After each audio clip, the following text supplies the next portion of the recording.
Welcome to The Lead from New Lines magazine.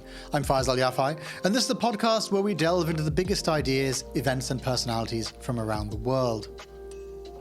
Yaroslav Trofimov's career in journalism has taken him to theatres of war all over the world. He has worked as a foreign correspondent for the Wall Street Journal since 1999, and since 2018 he has served as the publication's chief foreign affairs correspondent. He has reported from Afghanistan, the Middle East, Europe, the United States, and, most recently, the war in Ukraine, earning honours and accolades for his journalism. He's also the author of 3 critically acclaimed works of non-fiction: The Siege of Mecca, Faith at War, and most recently, Our Enemies Will Vanish, a book about the Russian invasion of Ukraine, which took, as its title, a line from the Ukrainian national anthem. But when he returned to writing about Ukraine, the country in which he was born, he chose not journalism, but literature. No Country for Love is his first novel, based on his own family's history. This epic tale of love and war narrates the story of one woman's fight for survival against a bitter backdrop of war, oppression, and persecution. The novel documents the history of Ukraine in the 1930s and 40s and illuminates the forces that have shaped modern-day Ukraine and the resilience of the Ukrainian people as they face, once more, the threat of potential annihilation. He joins me today on the podcast to talk about war, literature, language, the parallels between today's Ukraine and the country at the start of the 20th century, and what it is like to write about a war that is still far from over. Yaroslav Trofimov, welcome to the podcast. Thank you. Great to be on the show. Your first novel, No Country for Love, which has been described as a sweeping romantic epic about love, resilience, and impossible choices in a Ukraine caught between Soviets and Nazism. And it's the story of Deborah, a young Ukrainian woman, as she navigates the bloody and tempestuous political landscape of Ukraine in the 1930s and 40s.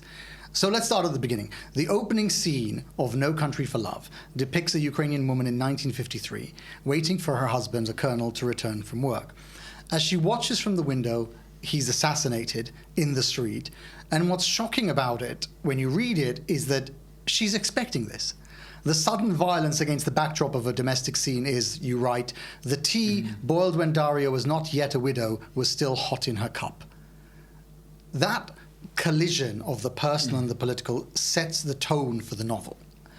And I was wondering why, when you start the novel in 1930, when Deborah, this young woman, leaves the countryside and arrives in Kharkiv, you are telling a story about 20th century Ukraine. If you're telling a story about 20th century Ukraine, why is it so important to start in 1930?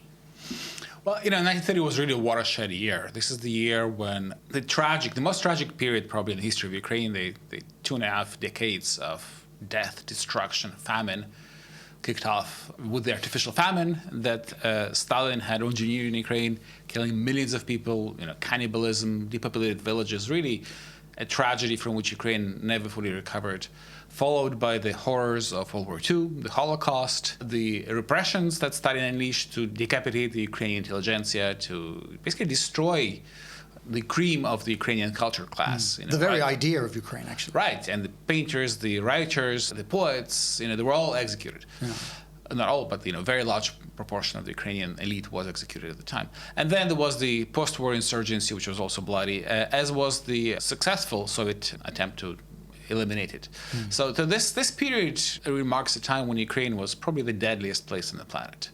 And the odds of survival were pretty low. And people had to do lots of terrible things to survive. So the compromises, the moral compromises they had to make, the tricks and the ruses and the lies. And so the novel kind of delves into the question of at what cost survival? What do you have to do to survive?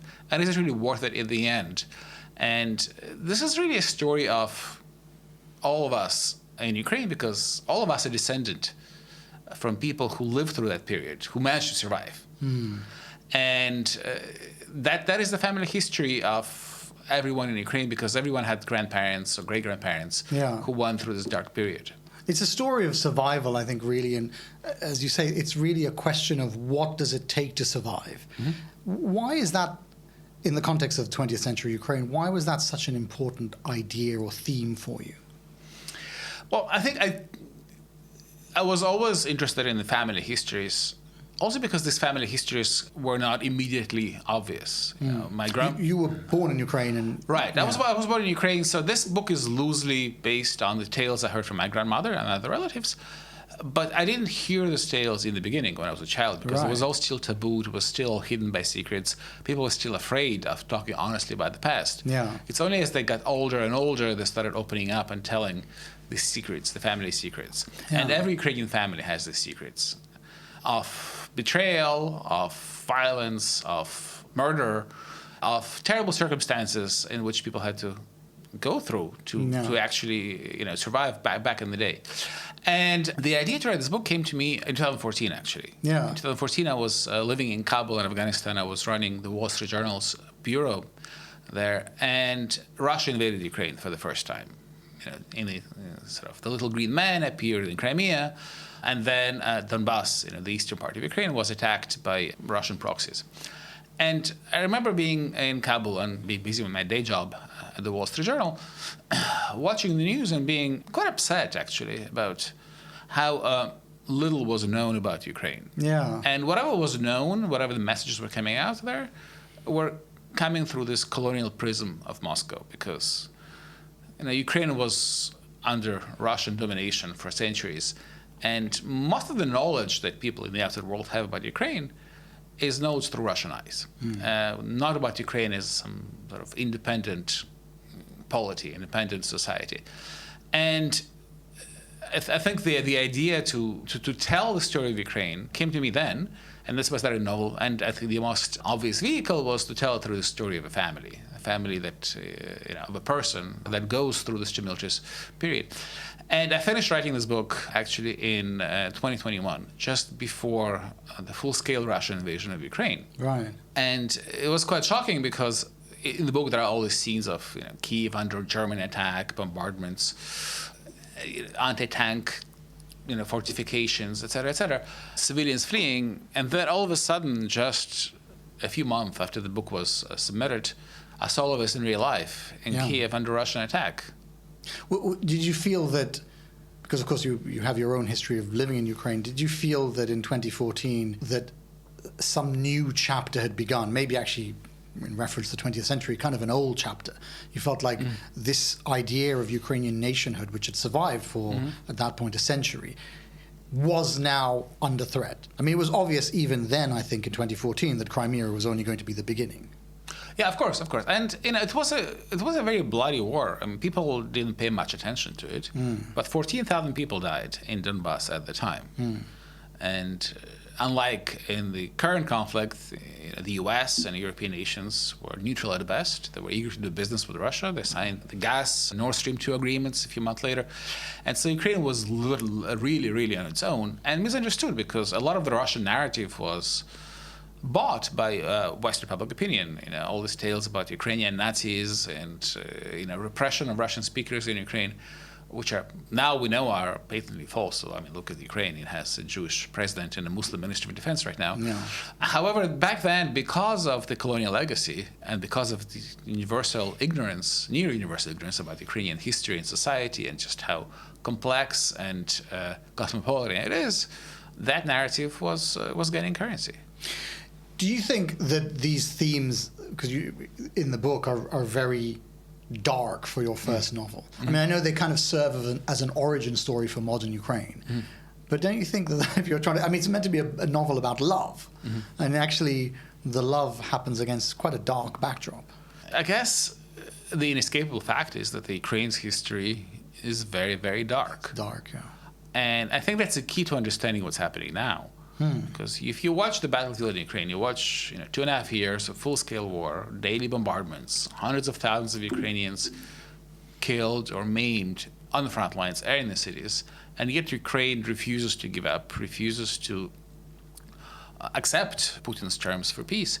And the reason for that is because of this history, is because no matter how bad it is now, everyone has this family memory of how dark and tragic it was in those dark decades of the 1930s and 40s and 50s. And the cost of surrender would be much higher, because the Russians are very open about their goals. Now, the very first thing that happens when the Russians occupy a Ukrainian town is they demolish a monument to the victims of the famine that the Russians orchestrated back in 1930. And so there's a sense of never again in Ukraine, whereas in Russia there is this campaign to say it never happened in the first place.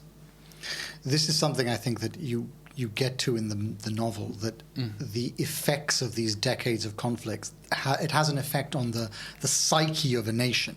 It isn't merely that it happens to one person, it doesn't just happen to Deborah. Yeah. It just keeps going through the generations.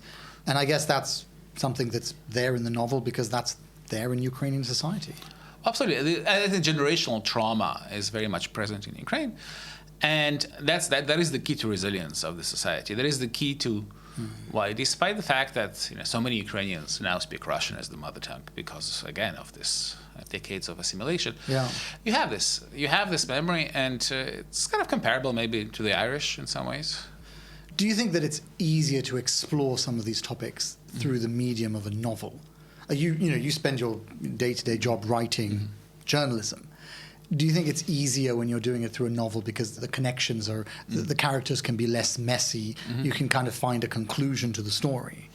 Yeah, I mean, it's harder. In some ways it's harder, in other ways it's easier. And so actually I got the idea of writing a novel when I was working on one of my fiction books, The Siege of Mecca, about the 1979 uprising in the Grand Mosque in Mecca by Islamist radicals who took it over for weeks. And I remember when I was writing that book, which is a book of narrative nonfiction, I was thinking, wow, the reality is so messy. There's so many twists and turns. Exactly. I wish I could, simplify things, but I couldn't because it's work in nonfiction, and I had to stick to reality. Whereas sometimes you can get to bigger truth through simplifying the narrative and through making composite characters. But you obviously have to label this as a work of fiction.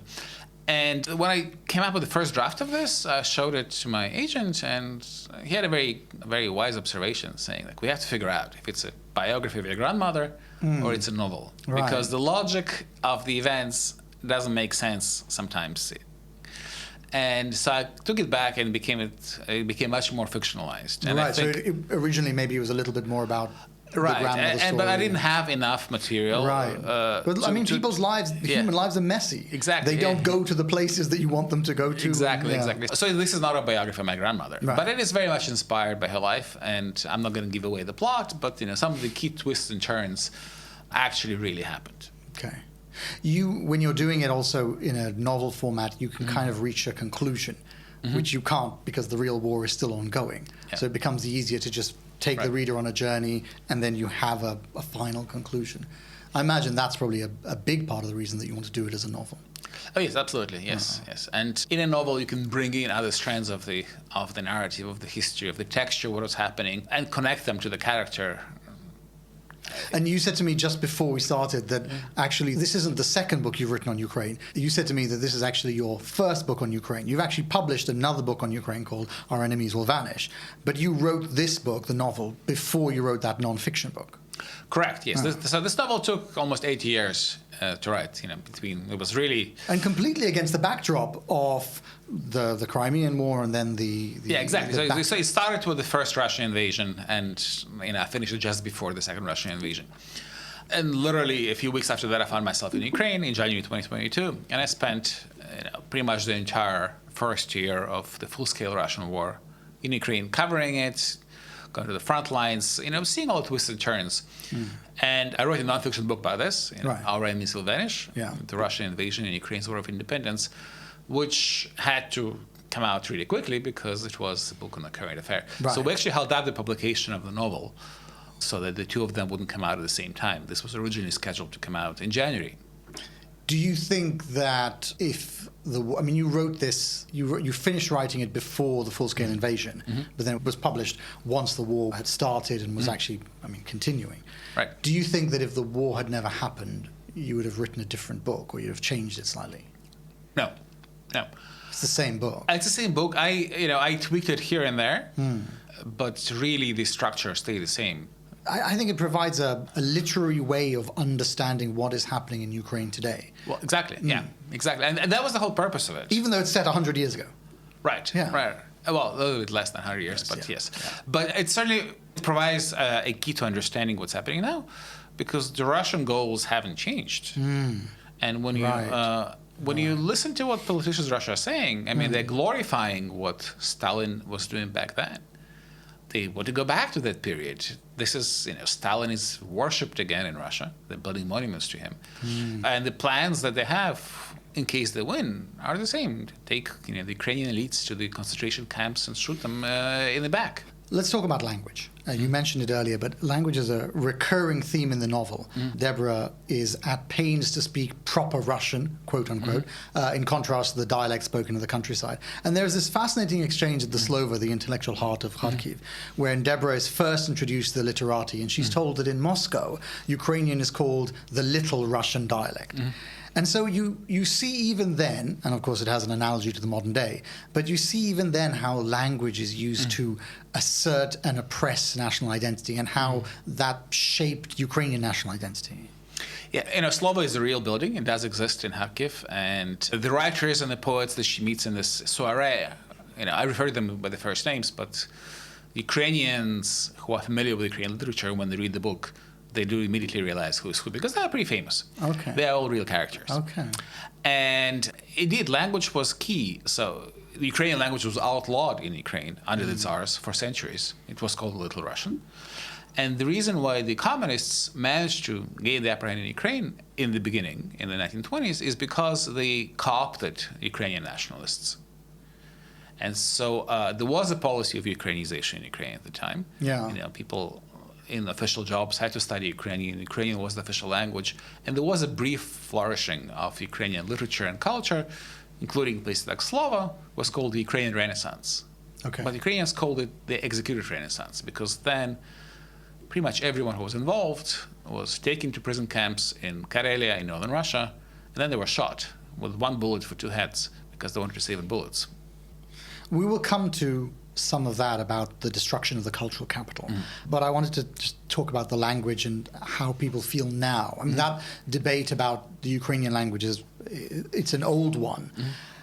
Many Ukrainians spoke Russian before the conflict, and some of them now have a complicated relationship with Russia and Russian literature. Is that something that you have considered, and where have you fallen on that topic? Well, lots of things have changed. I think the Russian language before 2014 was seen as neutral and acceptable. Russia was not seen as an enemy before 2014.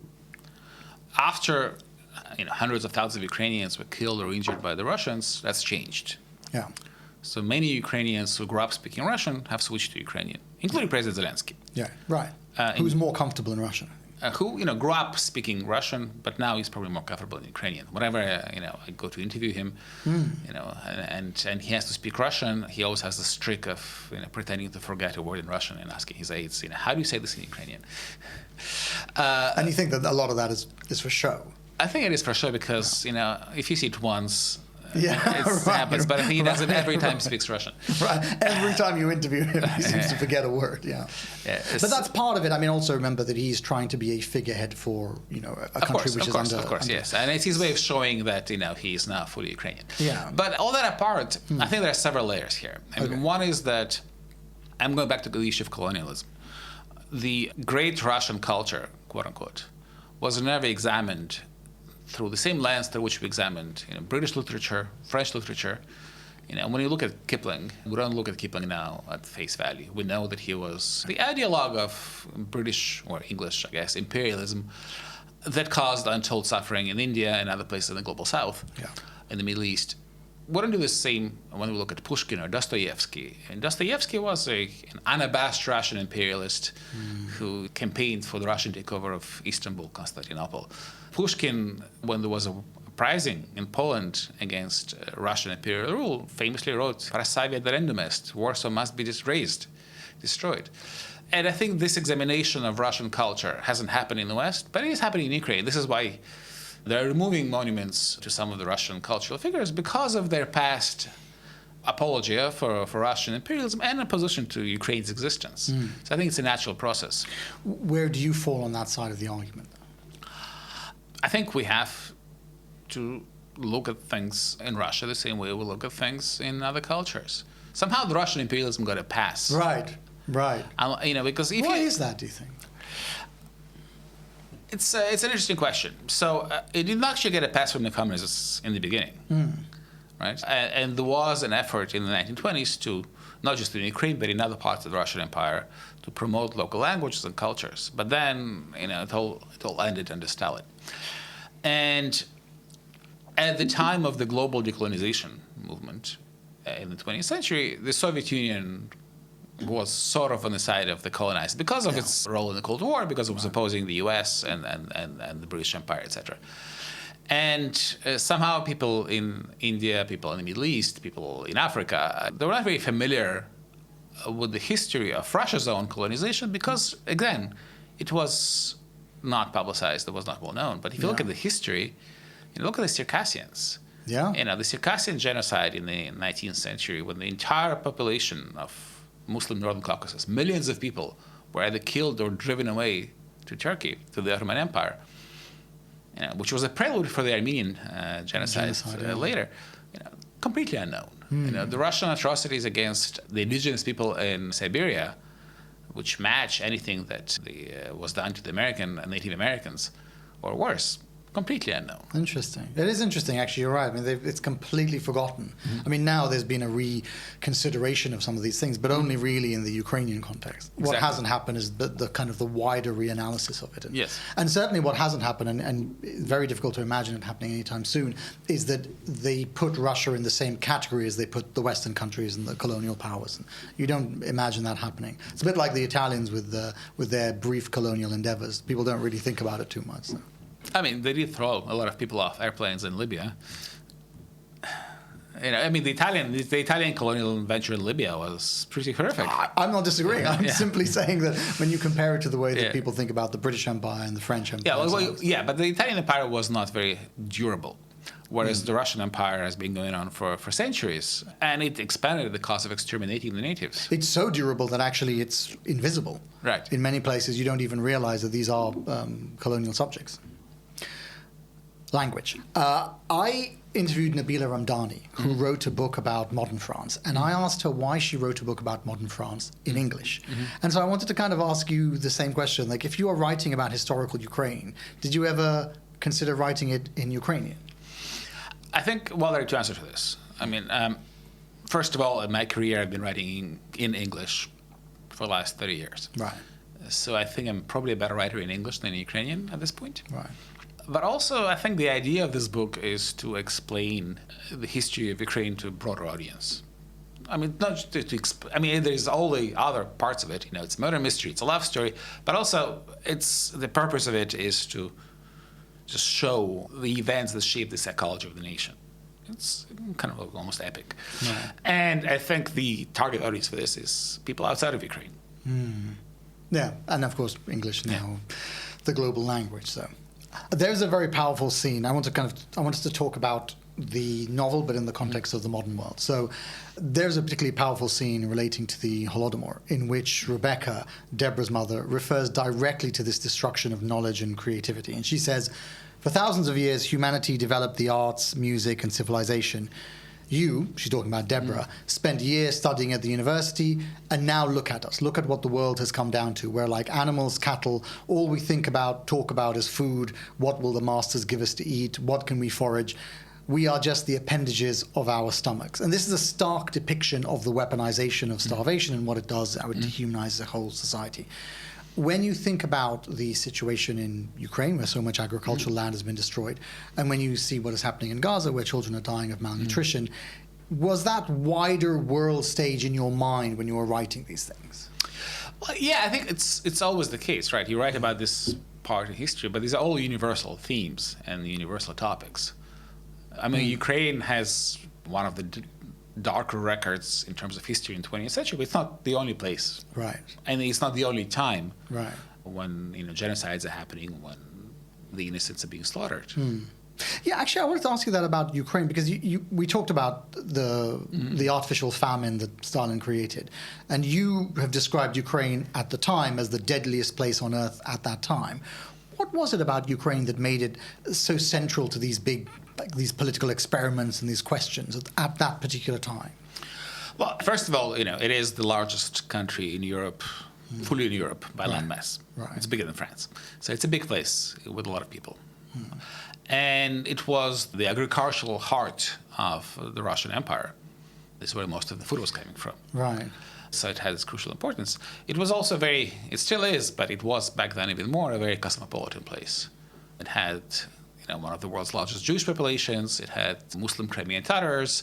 It had, a whole mishmash of people, especially in the south, which was the frontier and the place of, mass migration from all over Europe. And so... and then, of course, it's in the middle between Russia and Western Right, Europe. and it was the main battlefield of World War II. This is where the armies crossed, going west and then going east and going west again. And the war in Ukraine started in 1939 because the western part of Ukraine was invaded by the Soviet Union already then. When the Soviet Union and Germany together invaded Poland. So a lot of it is about just the geographical position and that. Right. It's about geographical position, but it's also because of its diversity. And it was also one of the main places where the Holocaust occurred. It's very hard in an era of nationalism to kind of have a society like that. Exactly. We want to be pulled in one direction or another. Right. And also, the Ukrainian idea was not developed or universal at the time. So various groups of people in Ukraine chose different flags. Yeah. Yeah, I mean, that's something that comes through in the novel, that there's still this kind of thinking through of what it means to be Ukrainian, what Ukrainian national identity is all about. That process actually, do you think that process was short-circuited by these invasions? Do you think that was that was something that was still happening in the early 21st century, and then it got short-circuited by the war? No, I think it's the opposite. I think if you look at the historical development of it, Ukraine, like pretty much every other country in Central and Eastern Europe, had a very nasty blood and soil ethnic nationalism in the first half of the 20th century. Yeah. Very anti-Semitic, very anti-Polish. And some of the leading figures of Ukrainian nationalism were allied with the Nazis at the time. Right. It is a historical fact. Right. And the miracle that happened in the following decades, in the 1960s and 70s, is that a new sort of Ukrainian nationalism was born partially in the Soviet prison system, where Ukrainian dissidents were sitting in the same Gulag camps as Jewish refuseniks, as Baltic dissidents, as Russian dissidents. And when Ukraine became independent in 1991, the guiding principle was that everyone in Ukraine is Ukrainian. It doesn't matter what blood you have, what religion you follow, what language you speak. As the former President Kravchuk, the founding president of independent Ukraine, told me, if you work for Ukraine, you're a Ukrainian. And I think this is the secret of today's resilience. And this is the reason why a new Ukrainian identity took shape over the past 3 decades. Something that I don't think Putin really realized, because when he invaded, he counted on splitting Ukraine along language lines, along regional lines, thinking that because people speak Russian, they will welcome Russian troops with flowers. Right. But that didn't happen. The people who are opposing the Russians most fiercely are the minorities. Well, not the minorities. There is no such thing as the minority. But there are the people from eastern and southern Ukraine who speak Russian at home, because it's their towns that really bore the brunt of the invasion. Right. Yeah, let's talk about the real war. Yeah. How threatened do you think the West should be by this idea of an escalating confrontation and nuclear conflict? Well, on the day that the war began, the full-scale war began, President Putin went on television and said, if you interfere with my plan, you, the West, you will see the consequences, the likes of which you have never seen in the history of mankind. And then the West interfered and sent weapons and money and more long-range weaponry and missiles, and nothing happened. Look at the history of Russian red lines. Now we have Ukrainian troops for more than a month operating deep inside Russia, occupying a part of Russia, and nothing happened. There are daily strikes on Russian airfields, refineries, other strategic facilities, hundreds of miles deep inside Russia, more than 1,000 miles sometimes, and nothing happened. So I think a lot of this, as history has shown us, many of these red lines, most of these red lines, were really self-imposed by the U.S. administration and its allies. And if they hadn't shown such self-restraint, well, self-deterrence, as is being described, back in 2022, if they had given Ukraine what it was asking for, at the time when the Ukrainian army was more numerous than the Russian army in the battlefield, before Russia had its mobilization, the war could have been won back then. I mean, Ukraine was really able to push through Russian lines in the late summer 2022, but they just didn't have with what? They didn't have the tanks, they didn't have, like, all the stuff that Ukraine got the following year now was denied at the time because of fear of Russian escalation. Because the exact thing about red lines. Yeah. So you don't put much store in it? There is a red line in Russia in case of a existential threat to the regime. Right. But there is no existential threat to the regime if Ukraine regains its own land. I mean, if the Ukrainian troops were about to enter Moscow, maybe. Right. I mean, how do you square that with this talk you sometimes hear about Europeans being the pre-war generation, that they need to prepare for the idea that there might be a large-scale conflict? You hear that from very serious people now. Yeah, and I think it's very serious. I think, look, I mean, the Russian army is learning. The Russian army is a much better army now than it was at the beginning of this. Right. And so is the Ukrainian army. And these are the two armies in the world that do have experience of modern peer-to-peer, near-peer warfare. Right. I mean, the U.S. Army doesn't have that experience. Yeah, there hasn't been a serious war like that. They haven't fought a near-peer enemy since, I guess, Korea, to be generous. And so all this technological development, all the tactical development they have, makes them stronger. And, okay, they're losing a lot of material, but if they win this war, if they win in Ukraine now, and can consolidate the gains, it will take them a few years to rebuild, but they will be a much more formidable threat to the rest of Europe and other countries in the future.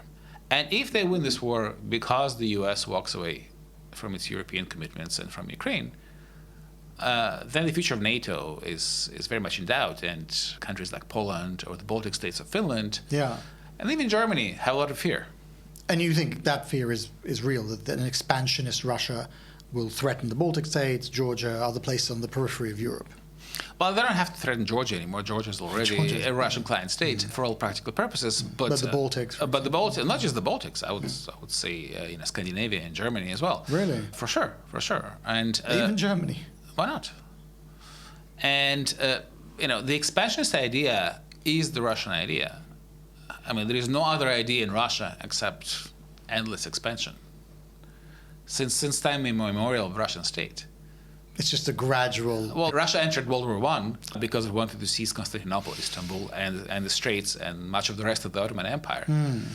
So this was the Russian national... constant desire to expand somewhere beyond its borders. Right, yes. And if you look at the history of Russia, how much it's expanded to become the largest country on earth. This is the proof. This is how it became... Now, I mean, you've been on the ground in Ukraine. Do you have a sense of how it might end now? Well, I have a sense it will not end now. It won't end now? No, I think it will take a long time because Russia and Putin have not given up on the initial goal, which is to destroy Ukraine as an independent state. And you just have to listen to what Putin kept telling Tucker Carlson for half an hour. Long interview, how Ukraine is not really a country, and how it's Russia, and how the Ukrainian language and identity were made up by the Austro-Hungarian general staff in the 19th century or early 20th century. So, and as long as Russia still has this goal, it will not end. And I think what the Ukrainians are trying to do now is to reshape the parameters of this war. Okay. Because, the land war is a war of attrition in which slowly but surely the Russians are advancing, very slowly, but they are advancing, just because of the sheer mass of the Russian military. And they have more manpower. Russia has 3.5 times more people than Ukraine. Right. But Ukraine has been able to achieve victory in the naval domain. When Russia was trying to block the ports of Ukraine, Ukraine struck the Russian Navy, struck Russian ports, and established to serve deterrence.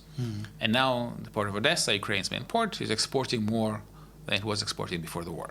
So they managed to lift the naval blockade through striking Russian infrastructure. And the idea now is to expand the strikes so that Russia feels enough pain at home to seek an end to this war. For example, Ukraine hasn't had a civilian air flight for 2.5 years. Right. Russian airports are still working. Ukraine has the capacity to strike Moscow and St. Petersburg airports has shut down Russian civil aviation. It hasn't done so yet. Okay. But it has demonstrated the ability to do so. And it has been hitting Russian fuel facilities, refineries. So, but I mean, even if you get to that point, what is the deal that is possible to be made? If you think that the war will go on indefinitely, how is it possible then that the Ukrainians will create the conditions on the ground soonish for some sort of peace deal? You know that Zelensky has said that he will present some plan to bring the war to an end when he meets Biden. Well, I think increasingly the belief is that among Ukrainian officials is that these long-range strikes targeting the Russian economy, the Russian heartland, are what can bring the Russians to the negotiating table and end the war. But what might that negotiating table deal look like? Well, I mean, the Russian withdrawal from, at least from territories occupied since 2022. You don't think that's far-fetched? I mean, it's been 2 years that they've been fighting for these territories. You really think that they might now give them up if there are no strikes against Moscow itself or soldiers marching on the Kremlin? I mean, it depends. It depends what costs there are to the Russian infrastructure and the Russian economy. Let's talk about the United States a bit. I imagine you don't want to make a prediction about who will win. No. I was going to pause there and see if I could bait you into making a prediction. Well, it will be Donald Trump or Kamala Harris. This is very good, spoken like a true journalist. But I suppose you accept that Trump winning would be better for Putin's war. I don't know. I don't know. I think if you look at the overall challenge facing the U.S., right? Yeah. It's facing this growing coalition of rogue states and allies: Russia, North Korea, Iran, and China, helping all of them without actually getting involved into the military part of their cooperation. But it is directly. pulling them closer politically. And it's helping them financially, politically, diplomatically, and with lots of dual-use goods as well. Yeah. And so the question is, who of these two will be able to gather a better posse of allies? And, if you look at Kamala Harris, like President Biden, she's been very good at this, talking up the alliance networks the U.S. has created, being very nice to allies. But if you look at Trump's record, he was not very nice verbally, but his unpredictable behavior did force the Europeans to dramatically ramp up spending on defense, which they didn't want to do. Yeah. They refused to do before, and which proved to be critical after Russia invaded. So, it could go either way. It could go either way, and on one hand, former President Trump is not a huge fan of Ukraine, as we understand. No. On the other hand, he wouldn't want to own a strategic defeat on his watch. That's interesting. So actually, you think that maybe when it comes down to it, his policies might be more complicated than he's giving the perception now. Well, it comes down to who in his orbit also will have what job, because if you speak to people, that's a big thing actually. Yeah, because I've been speaking to a lot of Trump advisors, and some of them are very hawkish, much more hawkish than the Biden administration, like Mike Pompeo, for example.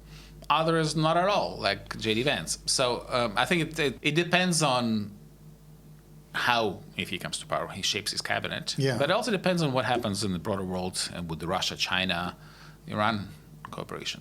Did you accept this idea that happened during the Trump administration, the first one, that Putin preferred to have him in the White House? I don't know. I think ambiguous at times, isn't it? I think it's very hard to figure out what Putin really thinks. Yeah. And obviously he's trained not to tell the truth. Right. And he deliberately says two things at the same time, or very close to each other. Yeah. I think what we do know is that in politics, the famous madman theory. Yeah. So it's good to be unpredictable because your adversaries fear you. Yeah. Well, Trump had a bit of that himself. Right. And this was Trump. Nixon kind of came up with it in the beginning. And the problem with this administration, as far as Russia is concerned, is that they were telegraphing all the moves ahead. Yeah. They were trying to make sure there would be no surprises. Every weapon system that was delivered, they're telling the Russians about it. They were doing it in small doses. It's almost as if they aimed for it to be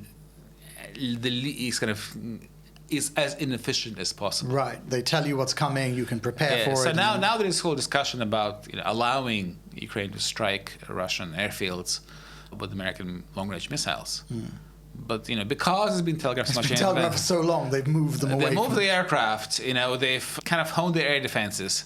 So if and when it actually happens, it's going to be a fraction of the effect it would have had otherwise. And of course, you interpret that as being absolutely deliberate. Well, yeah, of course. Yeah. I mean, it's part of fear of escalation.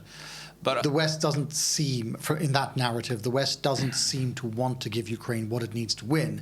They actually just want to maintain a version of a status quo for as long as possible. Well, I don't know what is the West, but I think the primary concern of the U.S. administration has been to keep the war in Ukraine. And I think the Ukrainians are increasingly convinced that the war cannot be won if it's the war in Ukraine. It needs to be escalated beyond the Ukrainian borders. Well, it has to be, unless if the Russian homeland is unaffected by the war, if it's only Ukrainian cities that are destroyed, only Ukrainian civilians that are dying, then there is little cost to it for the Russian government. Right. The other big war that the West is de facto involved in is Gaza. Mm-hmm.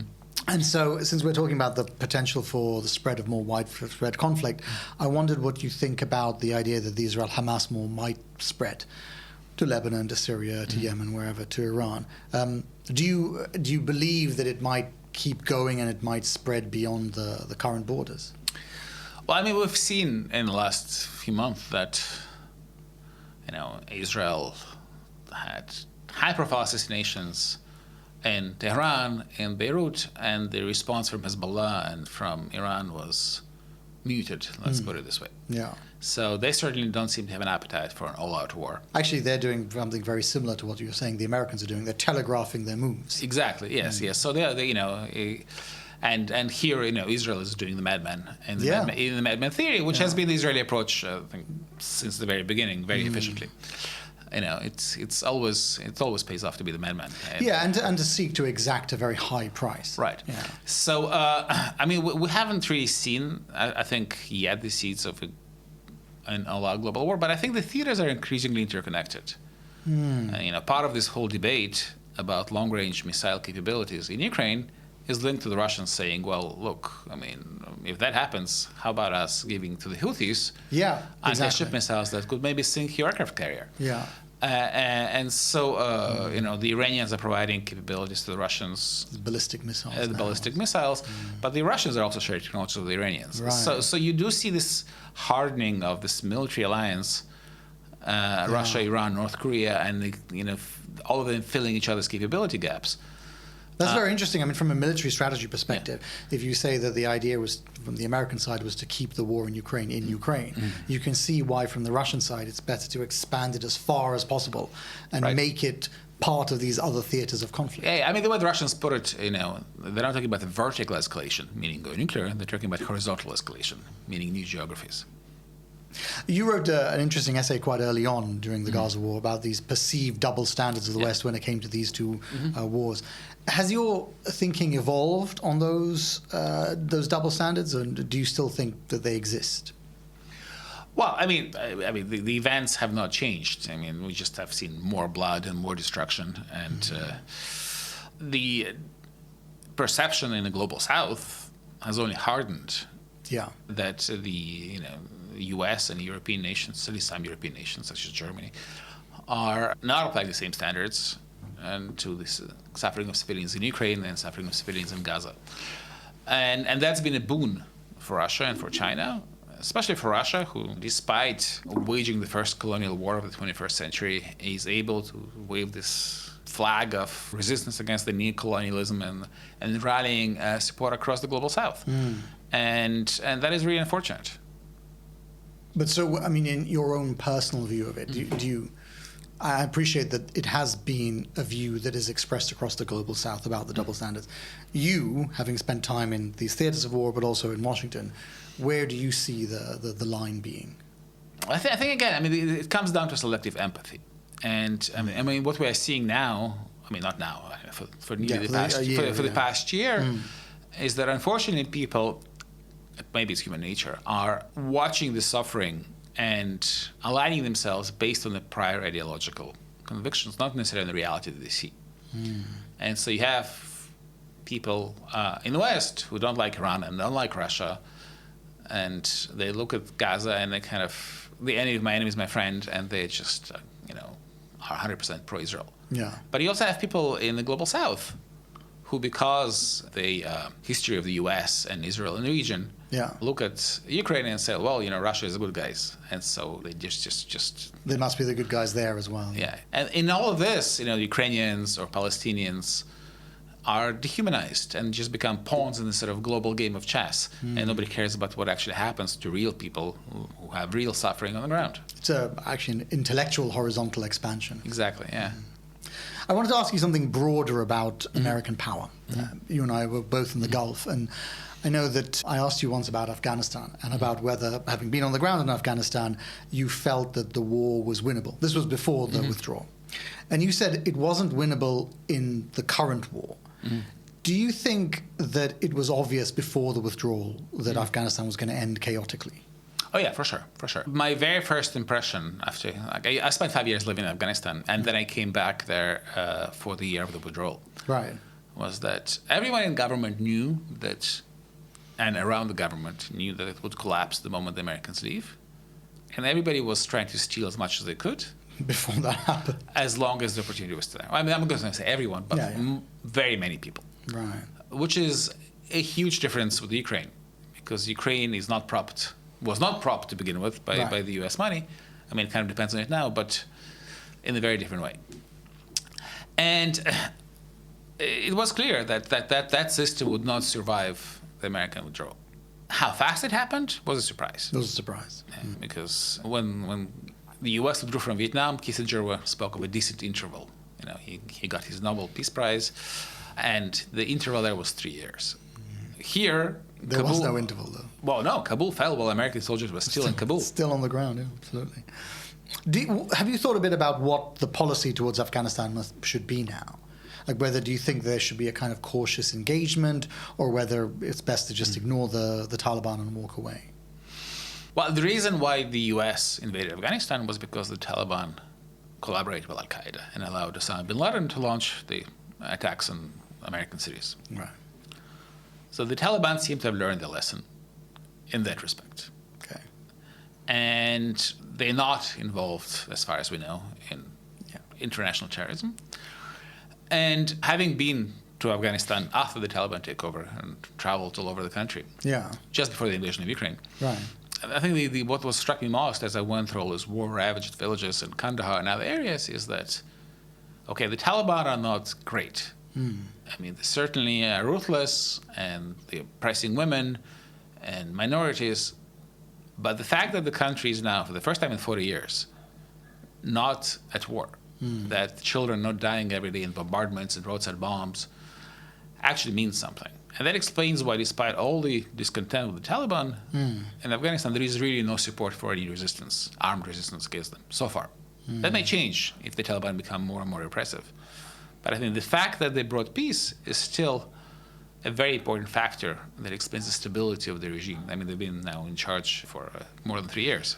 It's a hard thing to say, though. I mean, given what they are doing with women's education and the reality on the ground for Afghans is, agreed, it's different to when there was a constant war. But I mean, socially and politically, it's a very dark place for people to live in. For sure. But was it less dark in the countryside before that? When there were daily skirmishes, when people were being killed on a daily basis? I don't know. I think things are different between Kabul. And the rest of the... But again, having gone to Kabul, it was really striking how pretty much everyone I used to know was gone, because there was an entire exodus of the educated classes, and if people had anything to do with this Western experiment that raised so many hopes and then dashed them with this precipitous withdrawal. And you know, of course, because you wrote about it in the novel, you know what that destruction of an intellectual elite does to a country. I mean, it sets it back decades and decades. I imagine you'd say in the context of Ukraine that Ukraine probably still hasn't recovered from the destruction of its intellectual elite in the 40s. No. It doesn't hold out much hope for Afghanistan if a lot of their intellectual elite have left. Yeah. I mean, it's terrible. I mean, there will be long-lasting consequences for the Afghan people. The question about American power that I had was, You reported from the Middle East, as have I, and you'll be familiar with this idea that the US is retreating from the region. And it was struck me when I was thinking about this interview that actually the US is still essential to the war in Ukraine, and it's still essential to the war in Gaza. So how do you square that with this concept of the retreat of the US from the global stage? Well, the U.S. cannot just retreat. I mean, it's been trying to pivot away from the Middle East since George Bush came to power. I mean, just before 9/11, he was pivoting to China. So the Middle East has this ability to suck America back in because no one else can really play the role the U.S. is playing in the region. But it is straining American resources. If you look at the way that the U.S. is supporting Israel and Ukraine, it's not easy. It's a lot of money. It's not just a lot of money. The American military-industrial base is stretched. It's hardly coping with these two conflicts at the same time. And it's very telling because it tells you a lot about the ability of the U.S. to be engaged in direct conflict, should God forbid there will be a war with China, for example. I wanted to ask you some personal questions about your own career. One of the things that I think is so interesting about foreign correspondents is their belief that these stories can really make a difference. When you look at a country like a war in Ukraine or in Gaza, sometimes you wonder if that's really true. Is that something that you believe, that reporting can really make a difference to the course of these wars? Yeah, and I think especially so in Ukraine.